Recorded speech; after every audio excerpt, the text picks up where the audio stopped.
അപ്പോൾ ഇതാണ് ഞാൻ നുള്ളിയെടുത്ത ഉലുവായില. വളരെ ടേസ്റ്റാണ് അത്. ഉലുവായില കഴിക്കാത്തവർക്ക് ഉരുളക്കിഴങ്ങിട്ടാക്കിയിരിക്കുന്നത്. നിങ്ങൾ ഇങ്ങനെയൊന്ന് ഉണ്ടാക്കി നോക്കുക. കടുക് പൊട്ടിച്ച് ജീരകവും പൊട്ടിച്ചിട്ട് ഉള്ളി ഒന്ന് വഴറ്റി ഉരുളക്കിഴങ്ങ് ഇട്ട് ഒരു ഹാഫ് വെന്തതിന് ശേഷം ഉലുവായില ചേർത്ത് കൊടുക്കുക.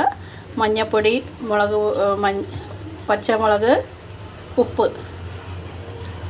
പിന്നെ അതും ഒന്ന് പകുതി വെന്തതിന് ശേഷം തേങ്ങ ചേർത്ത് കൊടുക്കുക. വളരെ ടേസ്റ്റാണ്. ഇത് മാത്രം മതി ഒരു പറ ചോറ് തിന്നാൻ. അപ്പോൾ വീണ്ടും ഒരു വീഡിയോ ആയിട്ട് കാണുന്നവരേക്കും ബായ്.